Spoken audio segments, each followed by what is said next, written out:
Snap UK podcast, your home for news, views and opinions on this side of the pond. This week, in the doghouse, I have Gary, say hello. Word up. And John, say hello. Hello. And conspicuous by their absence, no Fourth and Inches, who's apparently trekking back from a holiday. So, fair enough. No one wants to come back from Cornwall and go straight onto a podcast. And Jim, who... he's been breeding his dog. I really wondered how you were going to describe that. I didn't. I've gone for the politest possible path. But yeah, basically. But the politest possible path that also makes it sound like he's fucked his dog. I was going to say, he's personally breeding his dog. Yeah, like I said to you guys, he informed me he had to burn his clothes afterwards. I'm not sure how involved he was getting. Somebody ought to tell him there's special ways of doing this. You don't have to do it manually. Anyway, that's why he's not here. So... yeah, good start. Welcome. Yeah, welcome. So I want to get something out of the way before we move on. Did anyone watch the Hall of Fame game? No. Good. So it was the Hall of Fame induction this week, and there was some big name players went into the Hall of Fame. So we're going to cover that to start with, and then we'll run through some of the progress from training camp and the fact that the first games, the preseason games, start Thursday night this week, and then. We are very excitedly going to do the picks for our fantasy draft this year. No one knows the order we're drafting in yet, and we need to get it done because the season's nearly here. So we're hoping it's going to be, well, it's going to be terrible podcast listening. But for the 7 other people that are in it, they need to listen all the way through. So that's guaranteed. We've increased our listeners by 10% guaranteed. Exactly, yeah. Winner. So, the Hall of Fame. Let's start at the top. Peyton Manning. Inducted, rightly. I'm assuming he was, everyone voted for him. I can't believe anyone wouldn't have done. I imagine if that decision took more than 3 seconds, then someone fucked up. He is the greatest regular season quarterback of all time. It would have been unanimous. If Jim were here, he'd have been yelling that word at me because it was the one I was reaching for. I think that the class on a whole was actually pretty damn good. Like Charles Woodson, Calvin Johnson. It's pretty stellar. Tom Flores. John Lynch. Well, yeah. John Lynch, he's taken a while to get there, hasn't he? 9 Pro Bowls. Oh, yeah. He's a great player. He's just, I wondered if he was going to get there as a GM first, though. It's taken him so long to get in as a player.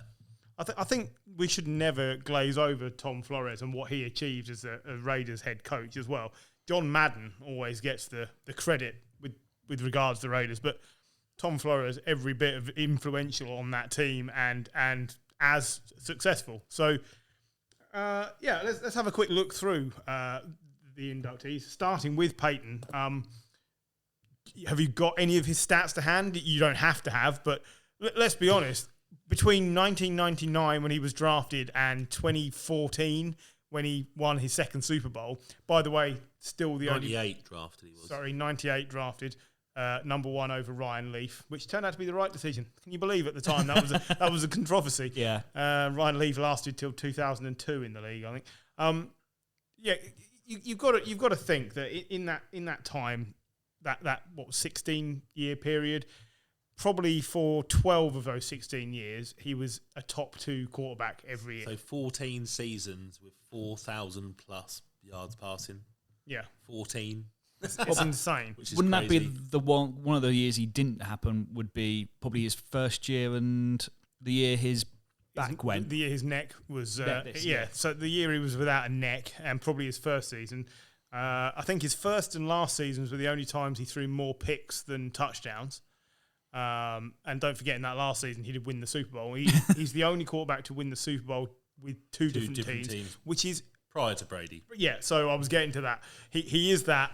And then you get Tom Brady, and he will always be second to Brady, which unfortunately puts a little bit of a tarnish on what was the most amazing regular season career.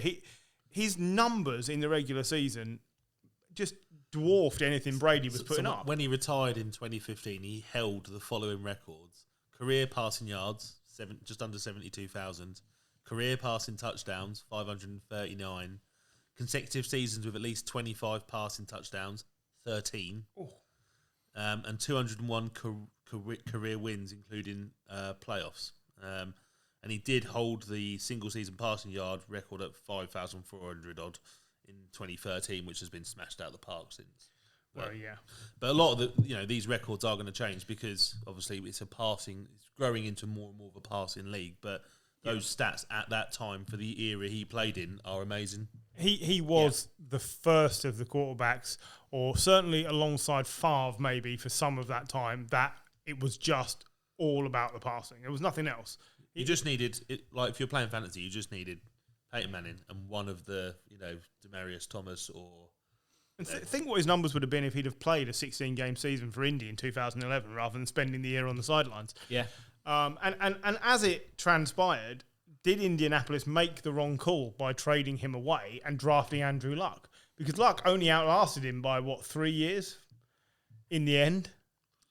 Yeah. I don't know. I think he went to a Broncos where the Broncos defense took him to that last Super Bowl, didn't he? Yeah, but the year before that, he took the Broncos all the way. I mean, all right, it was one of the worst Super Bowl performances we have ever seen. But it wasn't just him. No, it was everyone. But that first snap, a Cam style mess up. It was just from the first snap.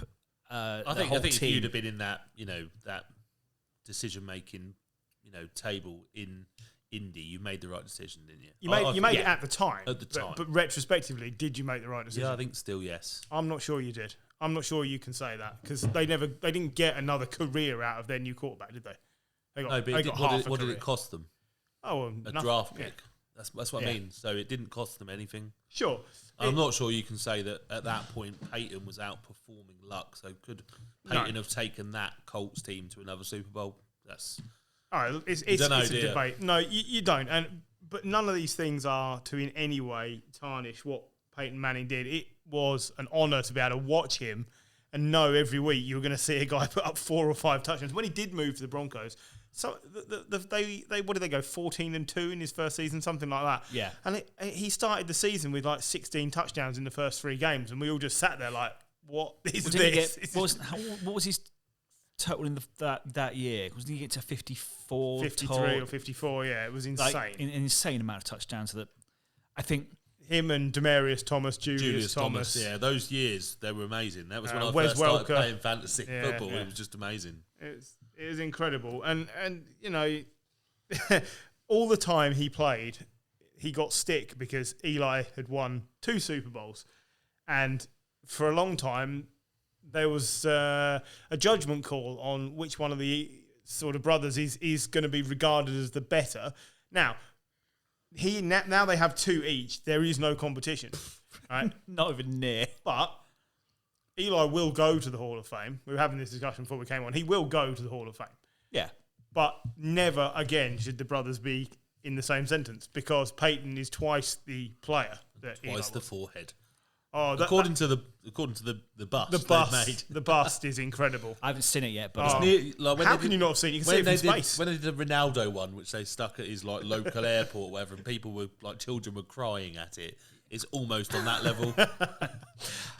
Yeah, you got to have a sense of humour to have a 5. It is massive, and I think that's quite. I do like Peyton has proven in the years since he has got quite a bit. He's got a decent sense of humour, can laugh at himself and whatever else.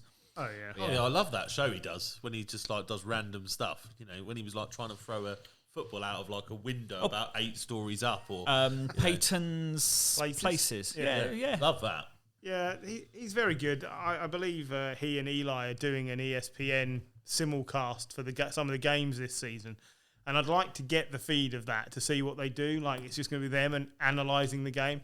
But I get the feeling Eli might drain the fun out of it. I know, because Eli's quite fun as well. Is he? Yeah. I think... anyone who's retired with over $100 million is probably quite fun. Maybe that's just how I see it happening. But I'll tell you what, I've had a good career, and now I'm just going to piss around with my mates watching football for the rest of my life, earning more millions. I think I'd enjoy that as well. Yeah, fair yeah, enough. No. I think Eli's got a bit of a sense of humour that he's never really shown, and I think also he's just got a naturally gormless face. He does have an incredibly gormless face. So I think when Brady finally retires in 20 years' time, I think we'll sort of miss the players like Peyton and Brady. I won't miss Brady and when he Rodgers. retires. Griff was waiting for me to say that, but I won't. But the players that basically, with time left, you could give the ball and they run the offense, and I don't see those type of players coming through. Fewer sheriff type characters. The play Peyton Manning is like a sheriff, isn't he? Yeah, that's it. You know, and the word Omaha has never been said with such vigour before or since. But he didn't need a offensive coordinator a lot of the time. He ran the offense himself, whereas the new batch of quarterbacks, we haven't seen that yet. So it's just a sort of skill set we're going to miss.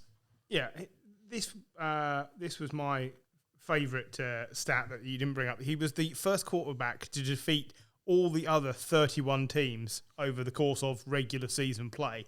And then just to pee him off, Tom Brady did it later the same day. And then Brett Favre did it the following week. But Peyton was the first. Like, he beat everybody that was ever put in front of him. And I don't know if that can ever be stated, just how important the Brady-Manning rivalry was for boosting the NFL and for dragging people in, and everybody had their favourite. And it often seemed that Brady would come out on the positive side of the victories, if you like. But the games, some of the games between them, was it 2013? It was Broncos 31, Patriots 33, and it went like to overtime. That was a hell of a game. The Broncos were like 26-0 up at half time. And it was one of the first New England massive comebacks. Yeah. It's just incredible games that they used to have. They were a proper rivalry. I mean, it was just great. If you haven't read Gary Meyer's book, Brady and Manning, give it a read. It's really good. Okay. So moving on from Peyton and hero worship, Charles Woodson. Great suits. Yes. He always wears such great... And I know we'll go on to his other more important stats, but he does always look very suave. Oh, yeah. Absolutely. I'm just saying. He does. No, he really does. I mean, I'm not known for my snappy dressing. He certainly puts me in the shade. But, yeah, I mean, Charles Woodson is one of the most impactful defensive players of all time.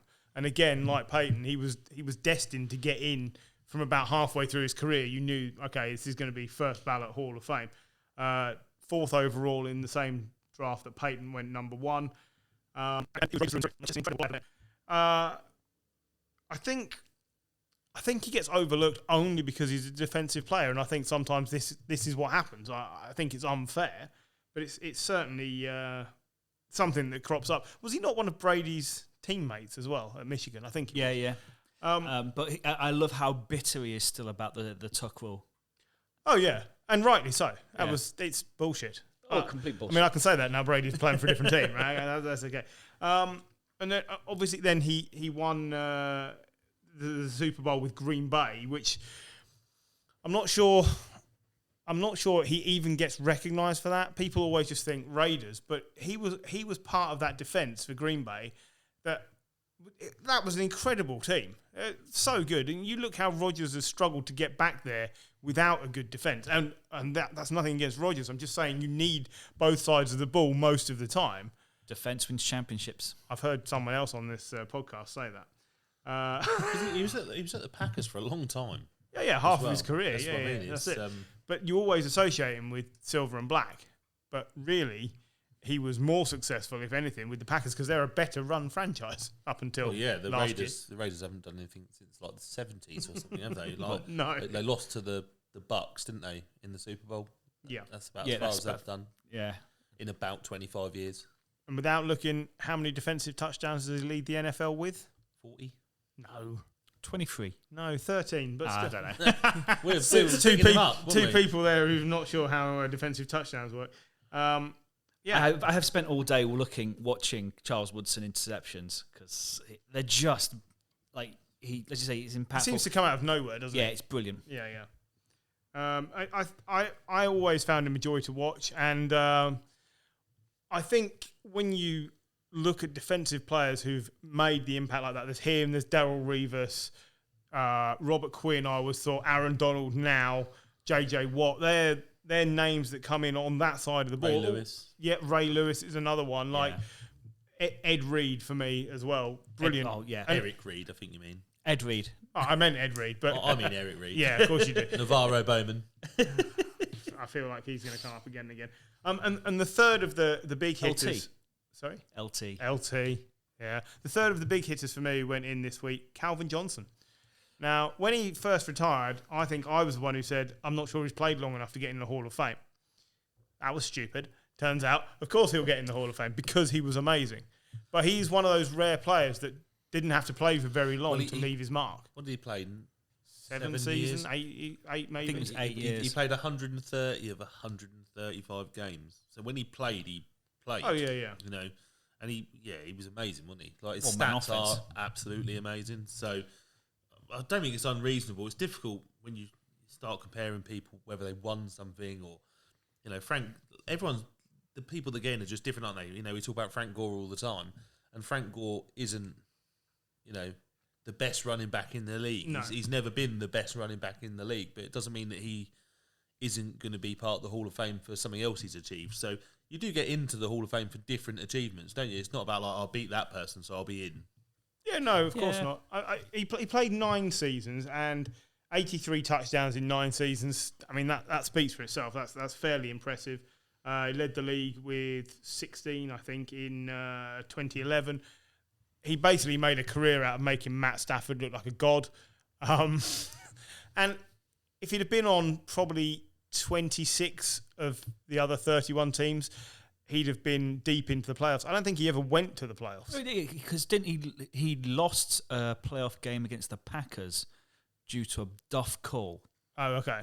I think it was a what is a catch type call. Okay. And I that's thought that was it. against the Cowboys. No? Okay. I'm sure it was I'll against take the your word for Packers. But that was in the playoffs. Okay. And a bit like the Des when- Bryant one. Yeah. when That's what I'm thinking of, yes. You're When- thinking of the Des Bryant one. when the fuck were the Lions? Yeah, 2011 and 2014. Sorry, yes, he did go, and they lost both times. But yeah, I feel like just how close have the Lions been to the playoffs since then? No. I think maybe 1 year. I think since then they've sort of got near.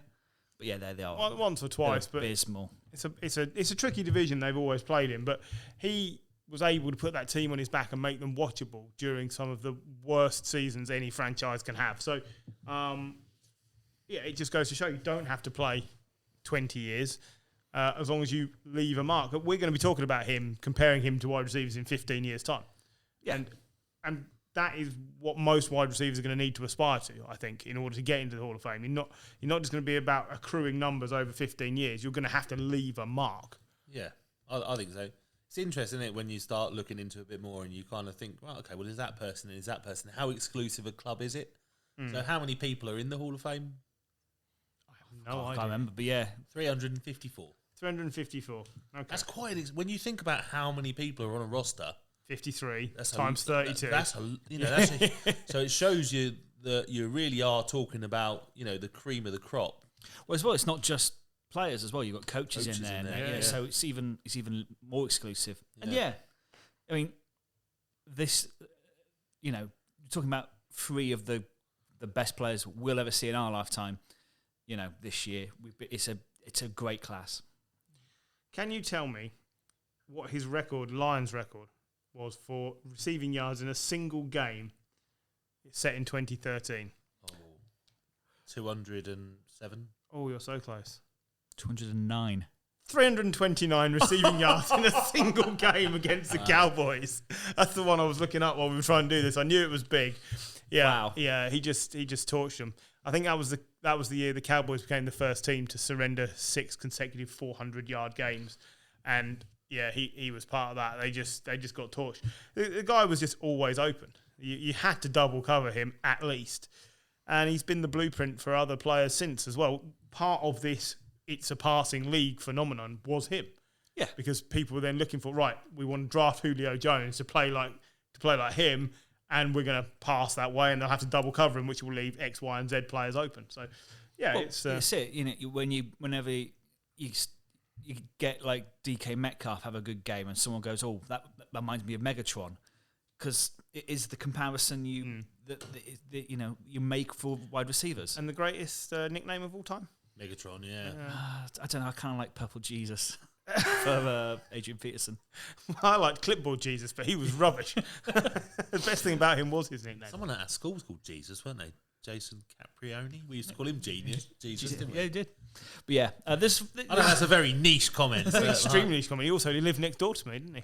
Yeah. Yes, he did. Right, yeah. But yeah, Not Jesus. Jason Jason Caprioni, not Jesus. I never lived in Nazareth. But yeah, It's not been a thing. Well, last year we had the sedated land mentioned on Did we? Yes, we did. Do you not remember this? Your history lesson from last week. Right. I asked you to come up with a couple of players who are not in the Hall of Fame for reasons perhaps beyond their control or whatever. Who wants to start me off?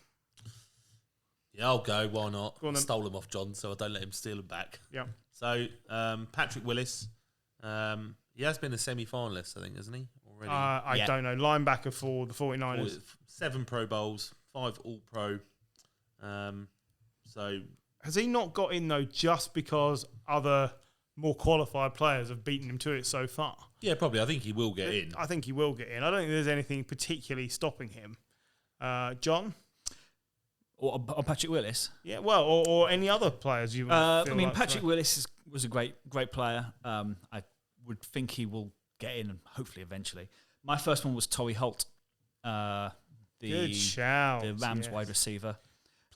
Yeah. I think Greatest show on turf. Was part of the greatest show on turf. Led the league twice in receiving, I think. Yeah, I think, you know, when it comes to stats, like Torrey Holt is like any sort of receiving stat, he's going to be in the probably top 10 because he was amazing for probably about 6 years. Yeah. He was, and like when I was started to get back into Madden, like I wanted to be the Rams because Torrey Holt was a 99 receiver, you know. But yeah, I think he's sort of been forgotten. I think a little bit. Like, definitely, yeah. There's, and I know I think he's been a semi-finalist a few times, but there's him, and also whilst we're going back to the Colts, Reggie Wayne as a wide receiver, great wide receiver, and probably, you know, not his stats probably aren't as good as Torrey Holt's, but I really like Reggie Wayne. So yeah, He was left an indelible mark of his own. Yes, Reggie Wayne. Perhaps played a little bit too long. That's possibly a yeah. I will see your Torrey Holt and raise you Sterling Sharp of the Green Bay Packers from the early 90s. Only played 7 seasons, accrued 65 touchdowns in 7 seasons, and then got injured. He's been inducted to the Hall of Very Good because he's basically missed his window for the Hall of Fame. But honestly, if the guy had played 10 years later or 15 years later, he'd have had 100 touchdowns. He was incredible. He was always open in an era where it wasn't the norm to be that way. So I think he's one. And then I'll give you another couple of players who have perhaps, I think, will miss out on Hall of Fame careers, even though they had their potential. The first one we mentioned between ourselves before we started, I used as the example for this, was Andrew Luck, who won't go to the Hall of Fame because he retired early. But had he continued to play and stay fit, he was a nailed-on following Peyton into the Hall of Fame as a Colts quarterback because he was that good. He was that good. He I think he's very much the sort of what if quarterback, like quite clearly. I mean, it's taken the Colts 2 years just to get a replacement for him. He's now injured. And he's now injured. So very much on the I think Andrew Luck. This was a little divisive, though, wasn't it? Because like Luck walked away. He took all that talent and he walked away. Yeah. Andrew Luck doesn't go into the Hall of Fame, but if he'd have continued playing, he was on path for a Hall of Fame type career because he was. I mean, as well. I suppose he was that good. So if you like the way I look at it at the moment is because he hasn't won anything. You know, when you look at these things, he hasn't won anything as a quarterback. So Phillip Rivers hasn't won anything as a quarterback, and we talk about it endless times. And he played what 17 years or something in the league, and he went to the playoffs however many times with the Chargers. Terrible Chargers. Who weren't great for a long time. And we talk about whether Rivers, is he going to sneak in or not? And there's, videos of him in a camper van with all his mates with their Super Bowls and all this kind of stuff. And Andrew Luck didn't win anything. And we've got to be mindful of that with a Colts team that have been good at times. Oh, yeah. And so I think, I don't know, could you say he would definitely have gone to the Hall of Fame? I don't know if I can sign up to that, if I'm honest. I'll tell you what I would say. I would say you cannot guarantee he would have won a Super Bowl, but you are more likely to have guaranteed he's gone into the Hall of Fame. Because Dan Marino never won a Super Bowl, but he's in the Hall of Fame, and Luck's numbers were similar. So I would say he had more chance of going in the Hall of Fame than winning the Super Bowl. And I think he would have had a better career than Phillip Rivers had the injury bug not set in. You look at that draft when he was taken, and you look at who was number 2, RG3. That first season that RG3 played, everybody that liked NFL sat back and went, we just watched our team not win the Super Bowl for the next 10 years because this guy's going to be awesome. And then 1 year later, he's done. He got crushed, and he was never the same. And you can trace it back further and look at Michael Vick. That guy transformed the quarterback position. You didn't know Russell Wilson without Michael Vick, but he didn't win anything, and he had other problems outside of the sport. Yeah, I don't think he's going to the Hall of Fame. No, of course not. But not in the NFL. Maybe dogfighting. Is there a dogfighting Hall of Fame? Frankly, I wasn't even aware of dogfighting as a sport until Michael Vick. Not unless they're changing the walls for iron bars, The dogfighting Hall of Fame. You think that's what Jim's prepping for? We probably shouldn't besmirch Jim by saying that.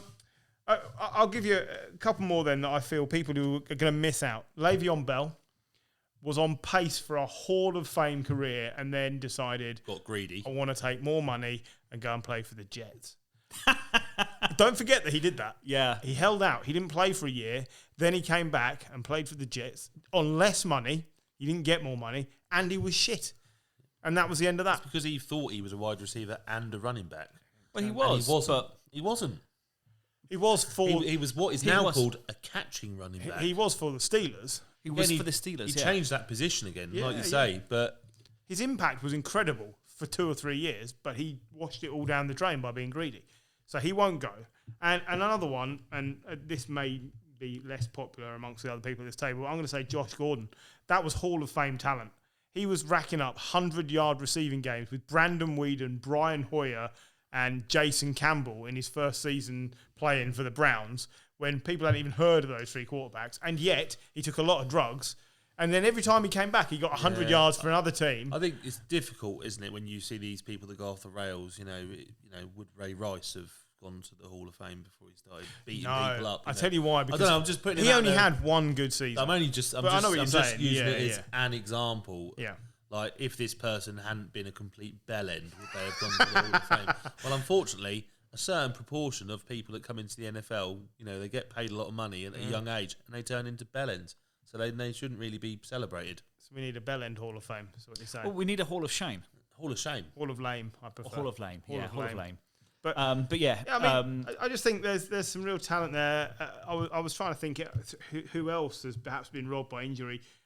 You can laugh at this one, but I thought he was amazing. Jamal Charles was an amazing running back. Then he just got injured. Yep. And maybe he wouldn't have made the Hall of Fame, but his career was so good for a few years.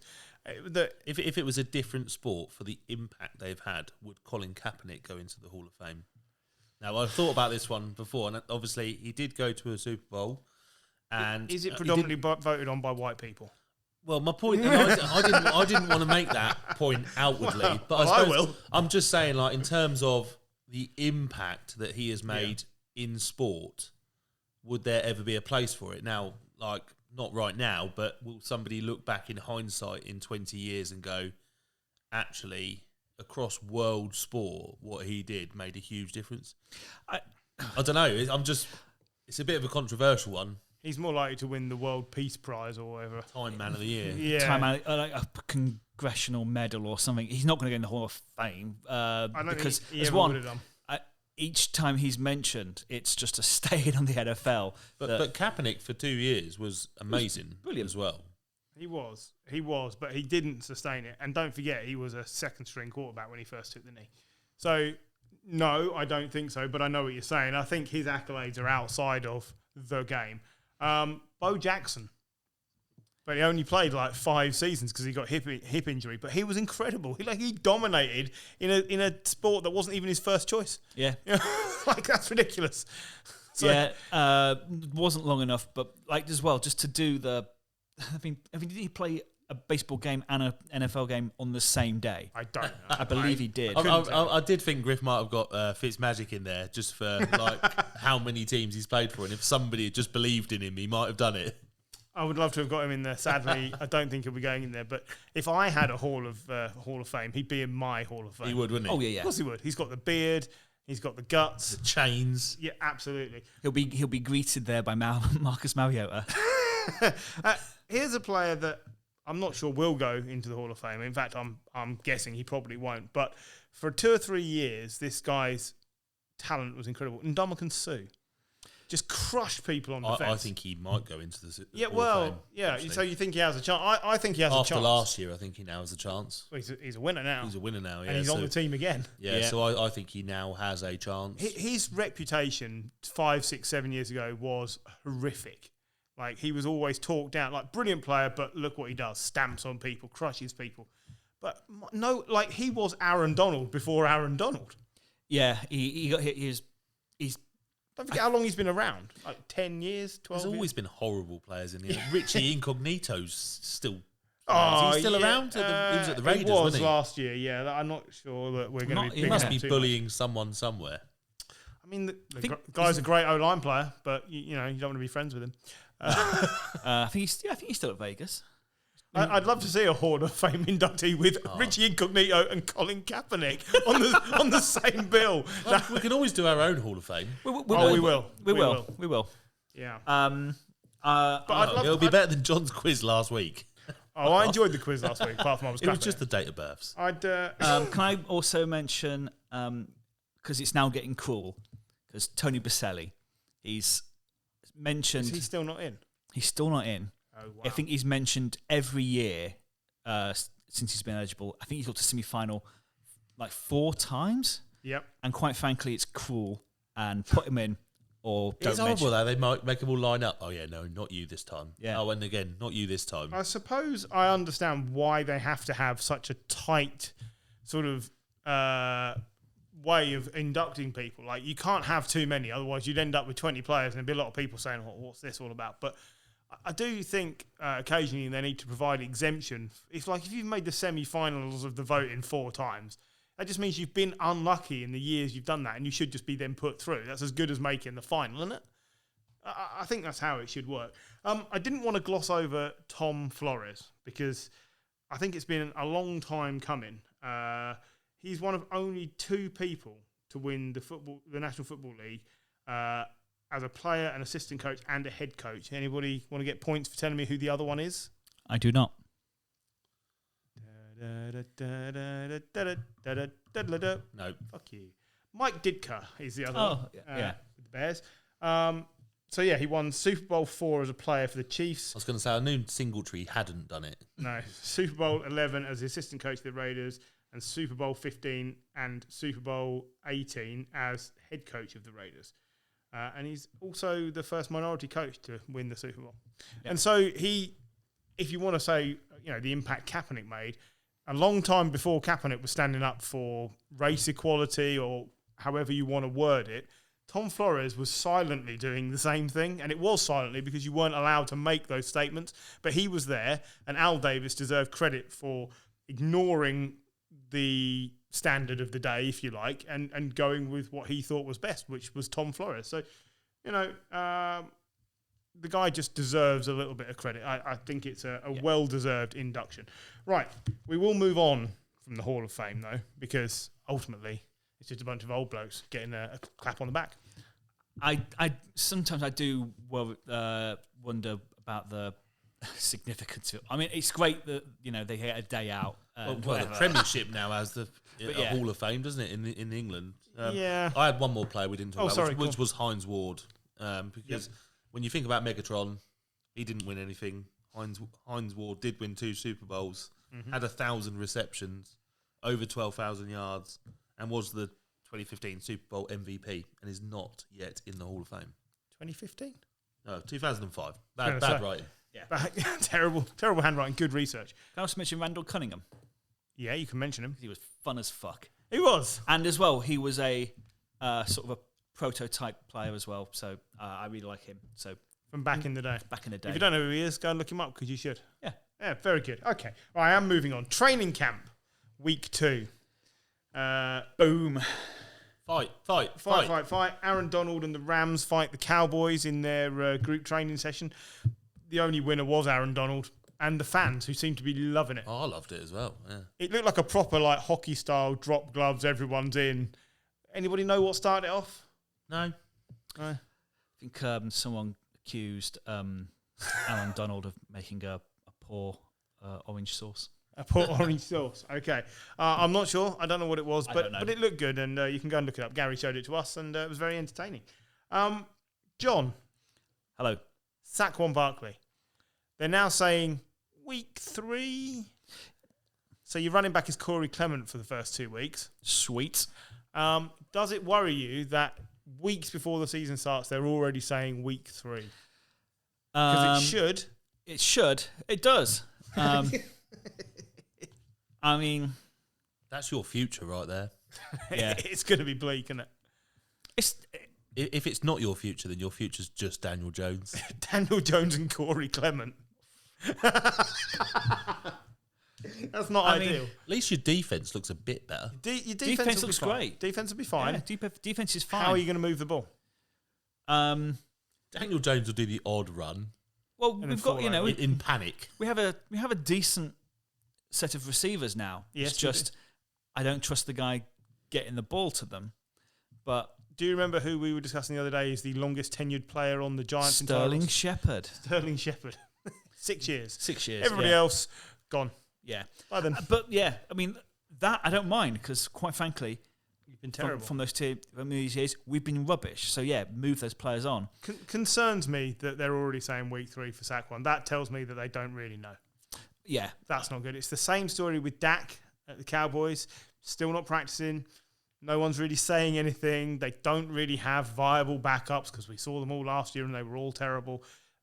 And he's been sent to a baseball doctor because the injury is more baseball-esque than it is football-esque. And again, that tells me that they don't really know what they're dealing with. that's a bit worrying. Yeah. It's a bit worrying when they've just paid him like $180 million or whatever. And he's going to be watching Ben DiNucci throw his passes for him. I'll try and work out his name. Yeah.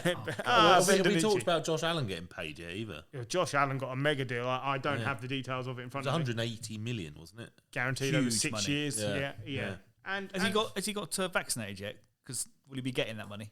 Oh, well, I don't know.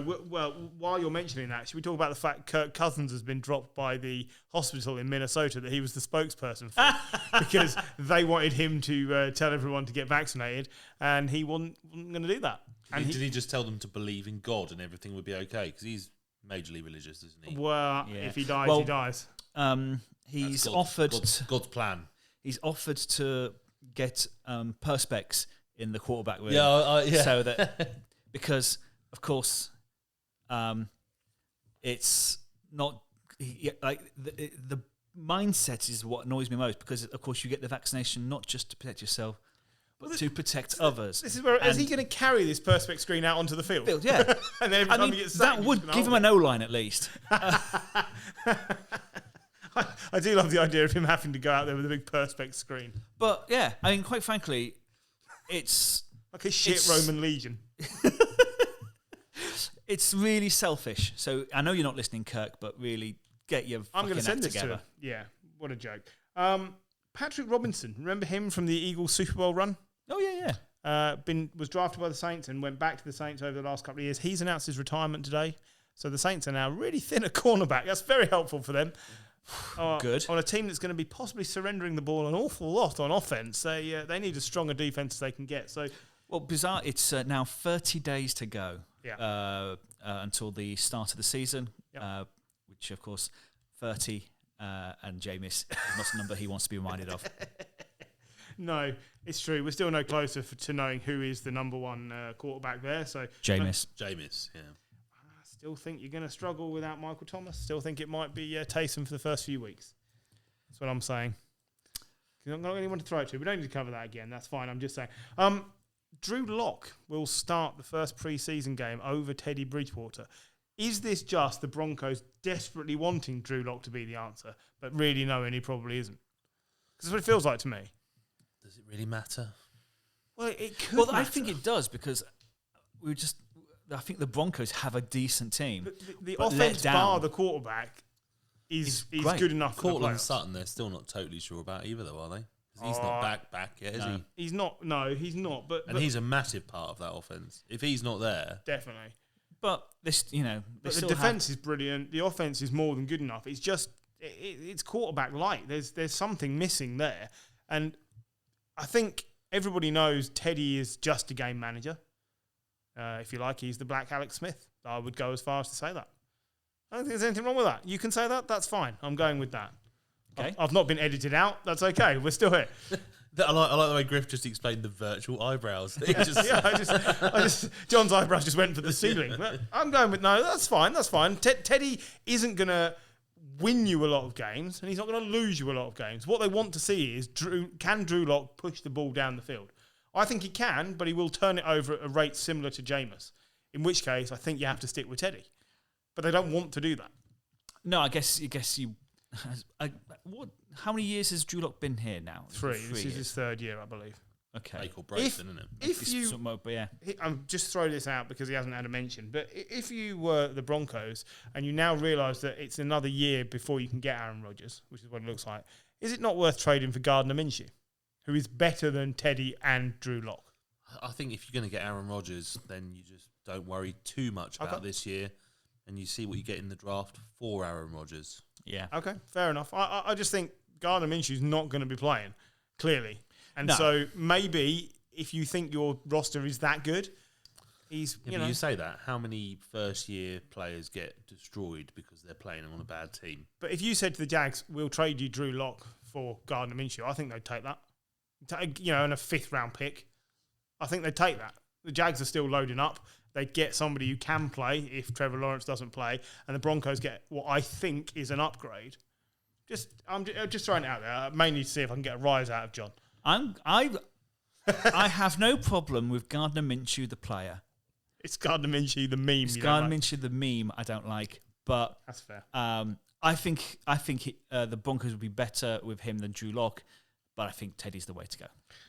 Yeah, well, let's see. If we're all bored to tears by week 4, we'll see how that's worked out. Indianapolis, more and more talk about Sam Ehlinger. Now, I'm the only Sam Ehlinger fan on the podcast, so I'll say I really hope it's him that gets the start when Wentz isn't ready. But apparently he is the sort of the only one moving the ball properly in training camp.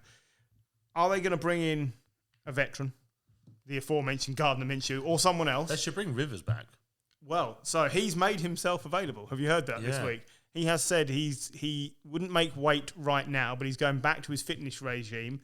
And should he be required, he would make himself available. He didn't just say for the Colts, but basically, if a team needs someone to play, it sounds like he'll just turn up. I think he's pretty keen, especially if it's the end of the season, he would turn up. So if there's a problem near the playoffs, he's quite happy to have one last go. You're at home for the first time in 17 seasons and you suddenly realise you have 18 kids. Who was it last year that got paid about $300,000 just to be on call as a backup quarterback? There was like an old journeyman, wasn't there? That was just. It's the Eagles. Oh, Josh McCown. Josh McCown. Yeah, he was basically away from the facility. Yeah. And a few years ago, I think it was the Cowboys.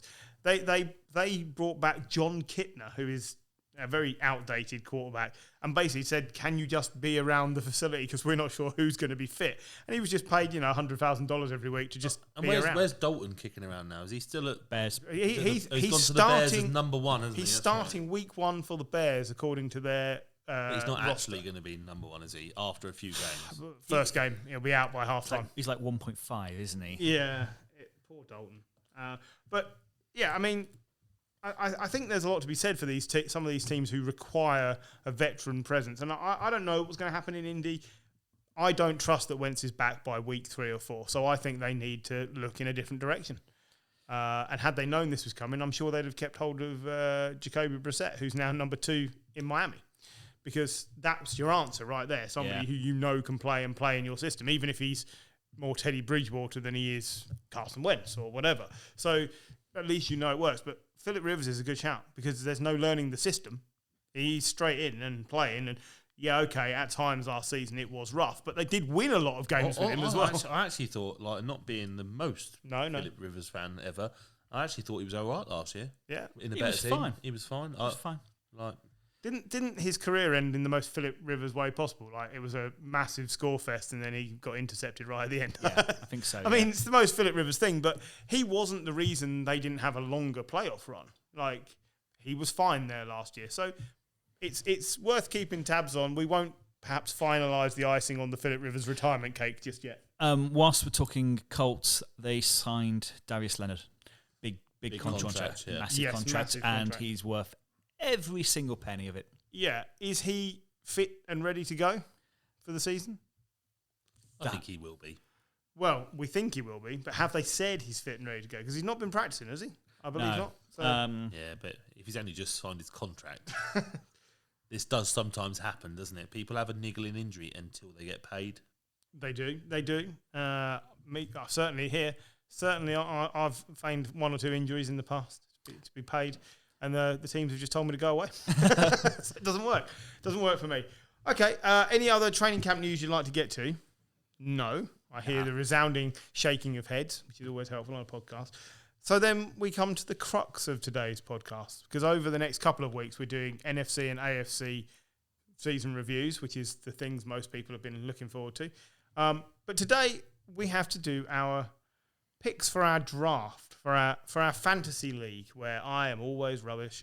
So we're going to select the order in which we are picking, because it's randomised every year. We don't use worst to first scenarios here, so that's why I'm always rubbish. One of you guys, I assume, has a hat. Yep, so I do have a hat This makes ready to go. Brilliant podcasting. So, yeah, so look, we did consider, well, traditionally I would normally do this on a randomiser that you can just find on the internet. That's even worse podcast But listening. it's even worse. So I thought, like for, a big percentage of our listeners that this will be relevant for, this would be a bit of fun. So we are literally going to have a go at just doing it, picking it out the hat, and we'll just do it one at a time, go around the table. John is going to pick first because John won last year our regular league and dominated the regular league. And Alan won our dynasty league, which will be that is worst to first. Yeah, worst to first, reverse order from where we finished last year. So Griff, who picked first last year 4 times at the start of the draft because we did some really weird, funky draft, will be picking second because he is that bad. So That was pretty terrible. So John, please do not pick Chase. Oh, harsh. So I'm gonna. We were tempted to take it out of the hat, but Number 1 pick is Alan. Alan, Oh, hello, Alan. You are picking number 1 overall. Often though, number 1 is not great. not great. Second out of the hat, and probably wishing he was wearing the hat quite often, is Paul. Oh, Mr. I can't be with you again this evening.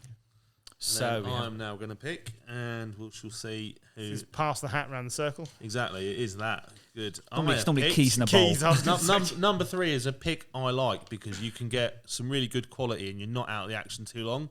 And Is the it you? person I've picked Yeah. is Mr. Griffin. Oh, it's me.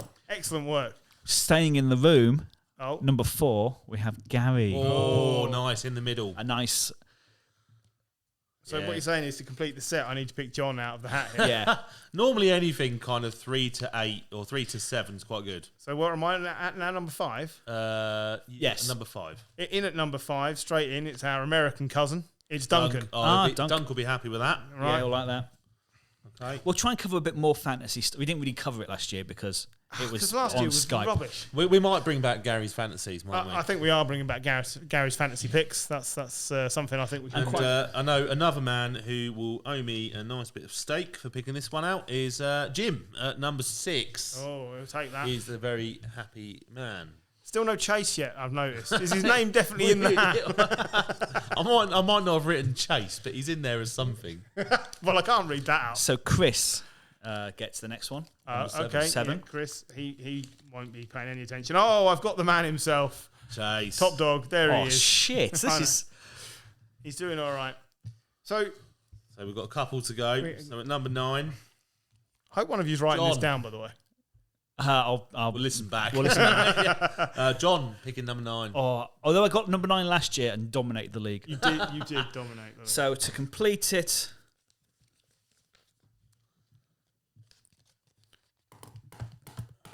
Andy, number 10. Hi, Andy. Auto pick Andy. Auto pick Andy. Guess what he'll be doing this year? Auto picking.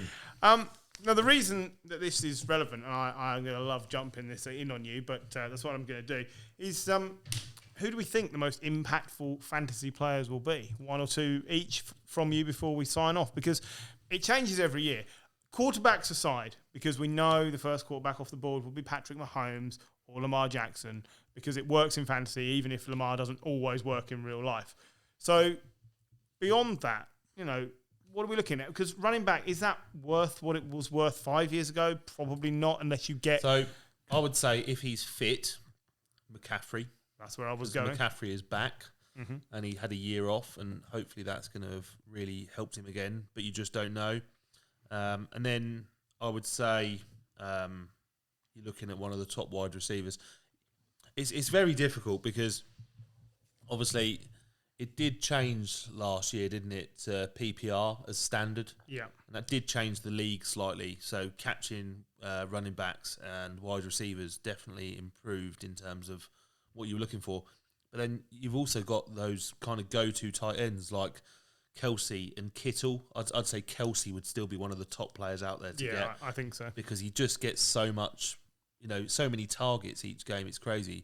But it is interesting how it's changed because probably I'd say 3 or 4 years ago, I really didn't really care about my quarterback because I think before Mahomes and Lamar Jackson started, running in a few more touchdowns, et cetera, you could literally pick up, easily most weeks a quarterback that would score you 17 points, 16 points.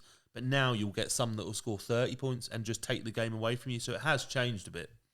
I still think if your first round isn't a McCaffrey, Dalvin Cook, Alvin Kamara, then if they aren't the first 4 people in amongst the first 4 people on the board, then you've got a strange board because they are the Is big Alvin scores. Kamara going to be any good with either of these 2 quarterbacks that the Saints have got though? Because Jameis is going to want to launch it down the field. And he might want to launch it, and Taysom's going to run it himself.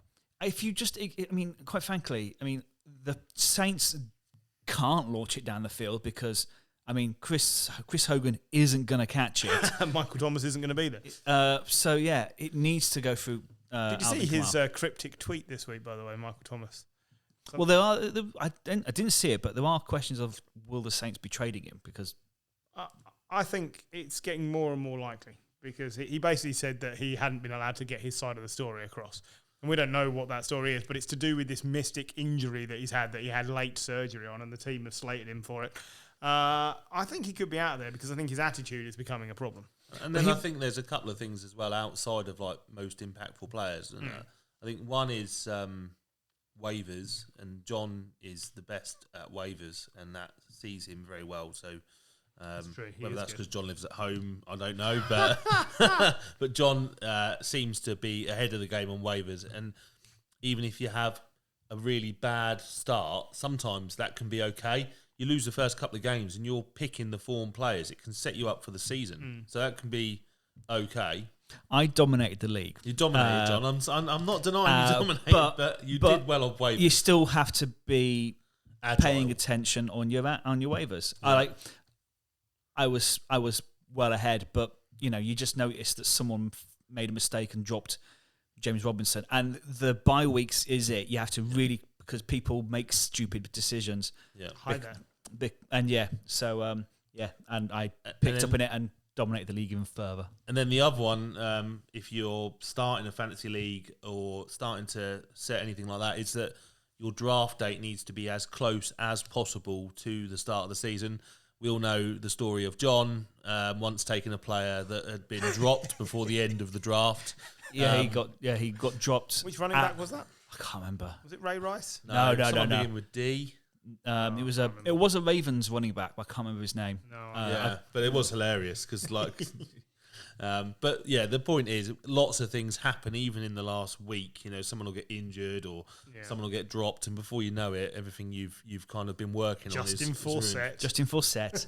That's it. But yeah, as well, like, do you remember like Zeke's contract thing, and no one wanted to pick up Zeke because he was. What do we think of Zeke for fantasy this year? Because he is not the player he was. Well, we talked about it on Dennis. In some ways, he's twice the player he used to be. Yeah, I wonder what John thinks he's been eating, but it's I don't know. It's a difficult one. Like, I think you've got to give him one more season because of the talent he has. He's still the 5th overall rated running back going into fantasy on most draft like boards. In Dynasty, I've kept him. I've got him down as a keeper at the moment because I don't want to be that guy who lets Zeke go at the end of the season. It's just not worth the ribbon. It's not, is it? I don't know. I'm just saying, I'm not sure what you're going to see out of him this year, especially if Dak isn't there. They're going to lean on him some more, and then it doesn't always work for him because he's lazy. If the O-line's good, though, then Zeke will be back. Compared to previous year, like when Zeke came through, like what did they have at wide receiver? They had Dez, who didn't work with Dak. And they had the Jason Witten. Yeah. But now they've got CeeDee Lamb, Gallup, Cooper. Who's back fit this week. So it's all taking away touches from Zeke. And he doesn't seem to deal with adversity very well. And I think that's one thing you sometimes get wrong, Griff, actually, with often. fantasy, is that you look at the game and pick good players, but that don't matter in fantasy. No. It's all about points. Yeah. So it's all about red zone, receptions. Yeah. It's got nothing to do with, he's really good, and I like the music he makes or whatever. Like, who's that? Colt Beasley. Colt Beasley. I've never picked Colt Beasley on that basis. You have, but I haven't. John has. I agree. I'm terrible at fantasy. So players, see, the 3rd rated quarterback on a lot of the draft boards you can go and look at online is Kyler Murray. Yeah. Because he runs. He runs. Yeah. Right? He's ahead of Lamar Jackson in a lot of cases because it's Patrick Mahomes, Josh Allen, Kyler Murray, Lamar Jackson as tier 1. What I find interesting is that quite high up is Jalen Hurts because he runs. But this is to what you're just saying. Is he actually going to be any good, or would he just be good in fantasy? And actually, his numbers won't matter in real life. I reckon he might be bad in both. Yeah, I wouldn't. He might be high on the predictions, I think, because he runs and they've got a limited sort of database. He played 4 games, I think, didn't he? Yeah. 2 of which were good and 2 of which were shite. Yeah. And I think... I'll tell you who should be towards the top of that list is Matt Stafford. He doesn't run. But he's yeah. one place behind Jalen Hurts. Yeah, so I think he's going to put up big numbers. Stafford at the Rams will be well worth a go. But like he'll have really big highs, and then he'll have a couple of lows when they just come up against a great defense. But he's going to have some games where he scores 30 points, 30, 40 points because he just does 5 touchdowns. Yeah, and 390 yards or something. It's going to be crazy. I don't suppose there's any point in me getting excited about the prospect of Cam Newton this year after I took him in fantasy last year. No, he was good for the first 2 weeks. He'll score a regular 9 points a week, I would guess. Oh, yeah. Well, the thing is, he might score you double figures a few weeks because he'll score touchdowns. But, I mean... He was QB7 overall before he contracted COVID last year. So he was doing all right. And because he's about, like, I don't know, 6'6" and about 300 pounds, and he just, he runs them in from 2 yards, doesn't he? 42 red zone carries last year. Just remember as well, he's not been vaccinated. Has he not? He won't disclose it. He doesn't want to talk about it, which means that he's not done it. Yeah, that's not good. I'm surprised they're keeping him around if that's the case. Just hand it to Mac Jones and get on with it. You know it's going to be a bad year. Just turn it over. Because it's coming anyway. Yeah. Because at some point Newton will get injured, so they'll be playing Mac Jones anyway. So you might as well just get on with it. I'm not sure quite why those 2 players can't back each other up. That's 2 different things. So, I'm ready for the Mac Jones era. Or you find out what you've got and you move on like the Giants are going to do. Just bringing it back to Daniel Jones. Any more before we move on for another week? I've got nothing else. I'm going to assume not, as Gary's now moved into actually writing down and moving on it. for producing the draft. Sadly, you'll have to listen back like everyone else. I will. You mentioned tight ends. I think the number 1 tight end this year is Waller. You reckon? Yeah. Yeah, I still think I think the other 2 are still too good. Check the timestamp. I'll tell you now, you're wrong. It won't be him. It won't be him. It'll be Kelsey or Kittle. It won't be him. Or it could even be Jonnu Smith, because I think we're only going to throw to a tight end this year, regardless of which of our quarterbacks Mark play. Andrews, if he stays fit. Yeah. Darren Waller. It won't be Darren Waller, number one. He's brilliant, but it won't be him. Right. Thank you very much for listening. And we will be back next week, possibly with a full complement of people. Certainly Jim will be here, and somebody ought to go and arm wrestle Paul into getting him to come back and contribute. I'll just kidnap him. He might be grateful. You never know. Perhaps he needs a break after a family holiday. I'd need a break after a family holiday. Yeah, I would. You know, yeah. I'm nearly 40 and my mum still wants me to go away with her, and I've run out of excuses. I have to tell her I've caught COVID. I'll come. Yeah, I bet you would. Yeah. Love your mum. Yeah, I know you do. On that lovely note, thank you very much and good night. Good night.